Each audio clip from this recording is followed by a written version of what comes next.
लीजिए सुनिए O Henry की लिखी कहानी जीवन चक्र, मेरी यानी समीर गोस्वामी की आवाज में। जस्टिस ऑफ द पीस बेनाजा वाइडअप अपने दफ्तर के दरवाजे में बैठे हुए पाइप पी रहे थे। जेनिथ से आधे रास्ते पर ही कम्बरलैंड की पहाड़ियां दोपहर के कुहासे में नीली और भूरी दिखाई दे रही थीं। एक चितकबरी मुर्गी बस्ती की मुख्य सड़क पर बेकार चू चू करती अकड़कर चल रही थी। सड़क पर चरमराते धुरे की एक आवाज सुनाई दी, फिर धूल का बादल, और तब रेंसी बिलर्बो तथा उसकी पत्नी को लिए हुए एक बैलगाड़ी आई। जेपी के दरवाजे पर बैलगाड़ी रुकी और वे दोनों उतरे। रेंसी 6 फुट लंबा, पीले भूरे रंग का दुबला पतला आदमी था, जिसके बाल सुनहरे थे। पहाड़ों से निश्चलता उसने कवच की तरह धारण कर रखी थी। औरत जहां तहां नस्वार के दाग पड़ा, बिना छपा हुआ सफेद कपड़ा पहने, फंसी हुई सी और अपनी अनजान इच्छाओं के भार से थकी हुई लगती थी। उसमें से अपने नुकसान से बेखबर किसी छले गए यौवन की हल्की सी फरियाद चमक रही थी। मर्यादा का पालन करने के लिए जेपी साहब ने जूते पहन लिए और उन्हें अंदर आने दिया। देवदार के झुरमुट में से निकलने वाली हवा के स्वरों में महिला ने कहा, हम दोनों तलाक चाहते हैं। उसने रेंसी की तरफ देखा, मानो उससे पूछ रही हो कि उसकी बात में कोई कमी, अस्पष्टता, दुराव, एकांगीपन या पक्षपात तो नहीं है। रेंसी ने स्वीकारोक्ति में अपना सिर हिलाते हुए कहा, तलाक। अब हम दोनों साथ नहीं रह सकते। जब एक आदमी और एक औरत एक दूसरे का ध्यान रखते हों तो इन पहाड़ों में जीवन काफी आकर्षक लगता है, पर जब कोई औरत जंगली बिल्ली की तरह गुर्राती और उल्लू की तरह धिक धिक करती हो तो उसके साथ रहना आदमी के वश का रोग नहीं। बिना किसी नाराजगी के औरत ने कहा, जब वो बेकार का कीड़ा हो, दारू बनाने वाले निकम्मों के साथ घूमता हो, जौ की शराब पीकर दिन भर पड़ा रहता हो और भूखे शिकारी कुत्तों को पालकर उनके गिरोह से लोगों को तंग करता हो। रेंसी का जवाब आया, जब वो बार बार देगचियां फेंकती हो और उबलता पानी कम्बरलैंड के सर्वश्रेष्ठ कुत्तों पर डाल देती हो, जब वो आदमी के खाने योग्य भोजन भी नहीं पका सकती हो और उसे बिना किसी कसूर के अभियोग लगाती हुई रात भर सोने नहीं देती हो, जब वो पैसे मांगने वालों से हमेशा झगड़ा करता हो और सारे पहाड़ी इलाके में नालायक आदमी होने की बदनामी अर्जित करता हो, तो रात भर कैसे सो सकता है। जेपी साहब अपने कर्तव्य का पालन करने के लिए सक्रिय हो गए। उन्होंने अपनी कुर्सी और एक स्टूल प्रार्थियों के लिए रखी। उन्होंने कानून की पुस्तक टेबल पर रखी और उसकी तालिका की छानबीन की। उन्होंने अपने चश्मे को पोंछा और स्याही की दवात को दूर हटाया। वे बोले, जहां तक इस न्यायालय के अधिकारों का संबंध है, कानून की धाराएं तलाक जैसे विषय पर मौन है, परंतु समानता, वैधानिकता और चिरंतन नियमों के अनुसार जिस काम से परस्पर समाधान न हो वो अच्छा सौदा नहीं है।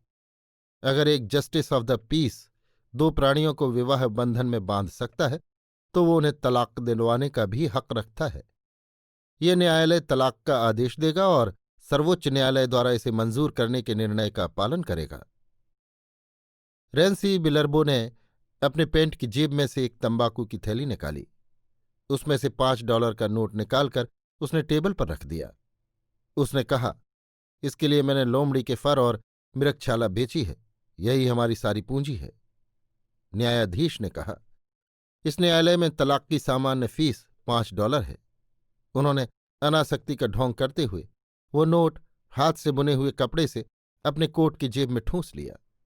लंबे कागज के आधे भाग पर अत्यंत शारीरिक और मानसिक श्रम के बाद उन्होंने आदेश लिखा और बाकी के आधे भाग पर उसकी नकल की। रेंसी बिलर्बो और उसकी पत्नी ने उस इकरारनामे की इबारत सुनी जो उन्हें एक दूसरे से मुक्त करने वाला था। हर खास व आम को इत्तला की जाती है कि रेंसी बिलर्वो और उसकी पत्नी अरीला बिलर्वो आज की तारीख मेरे सामने हाजिर हुए और अपने ठीक होश हवास में प्रतिज्ञा की कि आज से वे एक दूसरे को न प्यार करेंगे, न इज्जत देंगे, न भले के लिए न बुरे के लिए, एक दूसरे का कहना नहीं मानेंगे और राज्य की शांति और महत्ता के अनुसार तलाक के आदेश का पालन करेंगे। इसमें चूक नहीं होगी। भगवान उनकी मदद करे। टेनेसी राज्य के अंतर्गत पीडमांड गांव का जस्टिस ऑफ द पीस बेनाजा वाइडअप। न्यायाधीश ये इकरारनामा रेंसी के हाथ में देने ही वाले थे कि अरीला की आवाज ने उन्हें इस काम से रोक दिया। दोनों आदमी उसकी ओर देखने लगे। उनकी नीरस मर्दानगी को एक औरत की अचानक और अप्रत्याशित बात का सामना करना पड़ा। जज साहब, इस आदमी को अभी ये कागज मत देना। अभी सब कुछ तय नहीं हो गया है। अपनी बीवी के पास एक कौड़ी भी नहीं छोड़कर उसे तलाक दे देने का ये कौन सा तरीका है। मैं हॉगबैक पहाड़ी पर अपने भाई एड के घर जाने का विचार करती हूं। मुझे एक जोड़ी जूते, नस्वार और कुछ दूसरी चीजें भी चाहिए। अगर रेंसी तलाक देने की ताकत रखता है तो उसे मेरे भरण पोषण के लिए भी पैसे देने पड़ेंगे।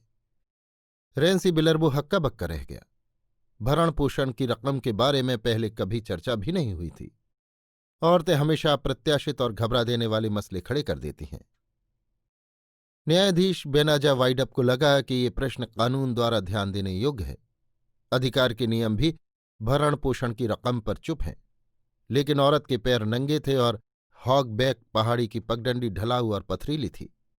उन्होंने अधिकारपूर्ण स्वर में कहा, अलीरा बिलर्बो, तुम भरण पोषण के लिए इसके सामने रखे गए मामले में कितना रुपया बाजबी और काफी समझती हो?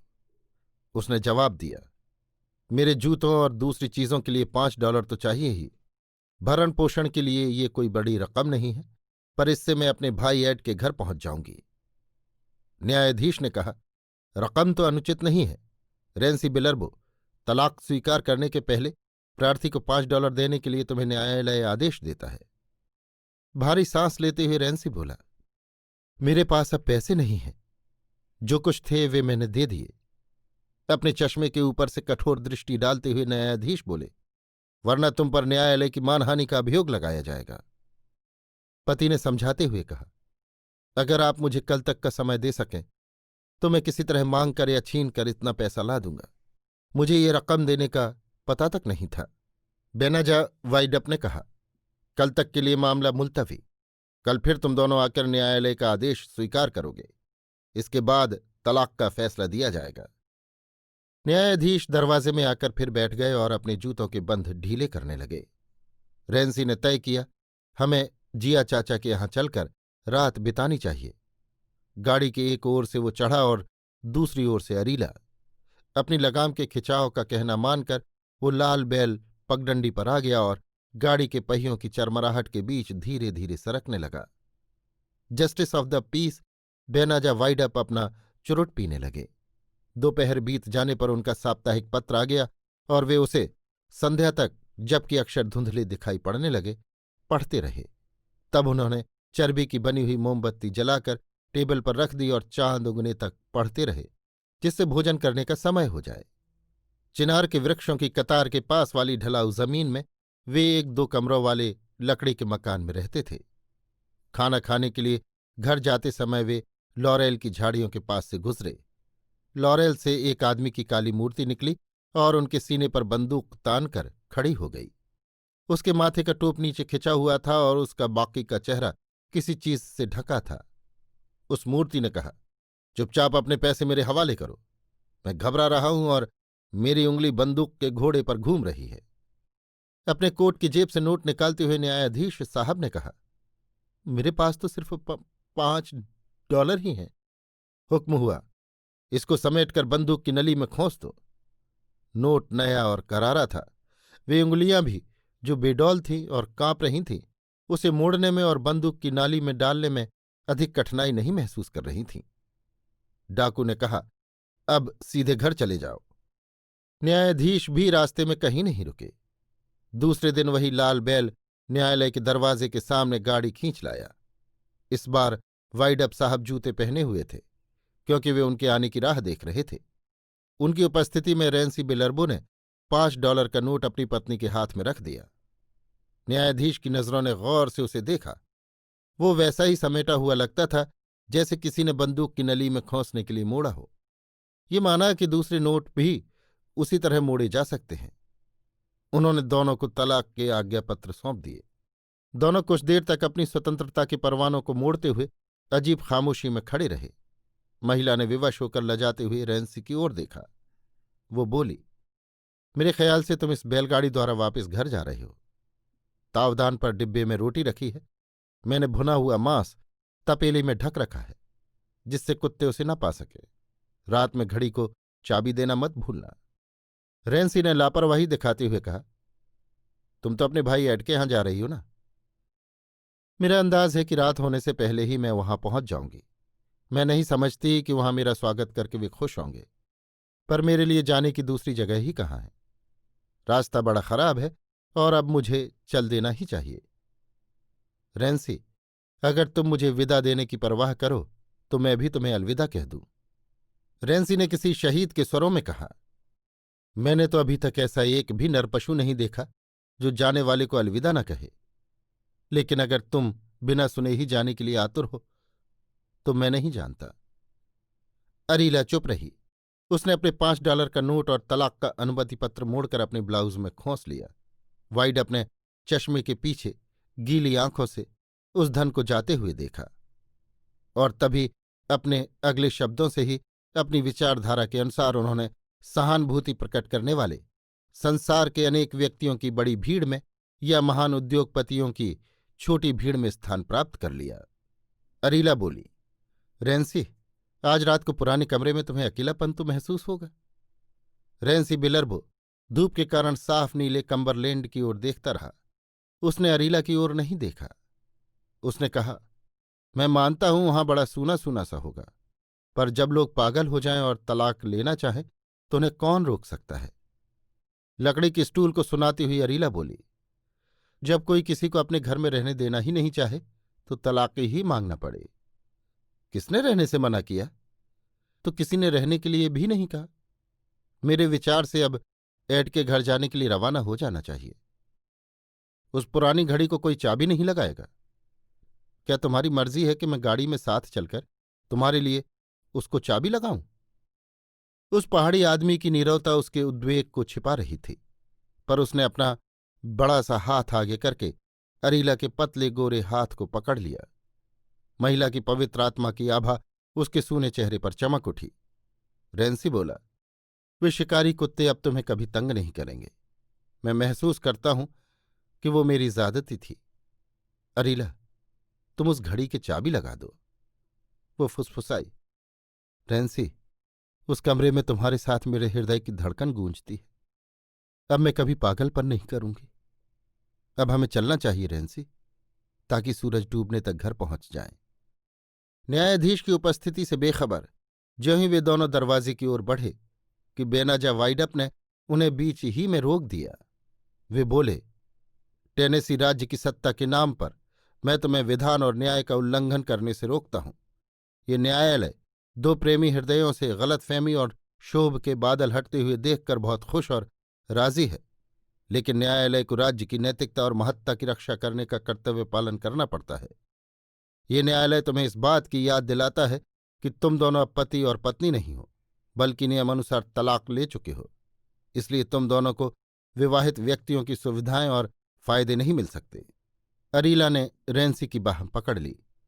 क्या इन शब्दों का मतलब ये है कि मैं उसे उस समय खो दूं जब हम जीवन का पहला सबक अभी अभी पढ़ चुके हैं? न्यायाधीश कहते रहे, परंतु न्यायालय तलाक द्वारा निर्धारित बंधन हटाने के लिए भी तैयार है। विवाह की पवित्र रस्म अदा करने के लिए, समझौता करने के लिए और अपनी इच्छानुसार विवाहित जीवन का आनंद उपभोग कराने में उनकी सहायता करने के लिए न्यायालय यहीं पर तैयार है। ये रस्म पूरी करने का शुल्क इस दशा में $5 होगा। अरीला ने न्यायाधीश के शब्दों से निकलने वाली विश्वास की किरण छू ली। शीघ्रता से उसका हाथ अपनी छाती की ओर गया। उन्मुक्त कबूतर की तरह वो नोट न्यायाधीश की टेबल पर उड़ाया। उसके गोरे गाल लाल हो गए और वो रेंसी के हाथों में हाथ डाले उन्हें गठबंधन में बांधने वाले शब्दों को सुनती रही।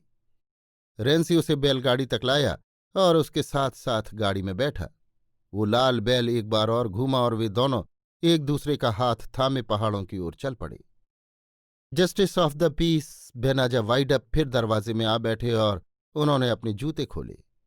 एक बार फिर उन्होंने अपने कोट की जेब में पड़े उस नोट को सहलाया। एक बार फिर उन्होंने अपना चुरुट सुलगाया। एक बार फिर वो चितकबरी मुर्गी बेकार चूचू करती हुई बस्ती की मुख्य सड़क पर अकड़कर चल पड़ी। अभी आप सुन रहे थे ओ हेनरी की लिखी कहानी जीवन चक्र, मेरी यानी समीर गोस्वामी की आवाज में।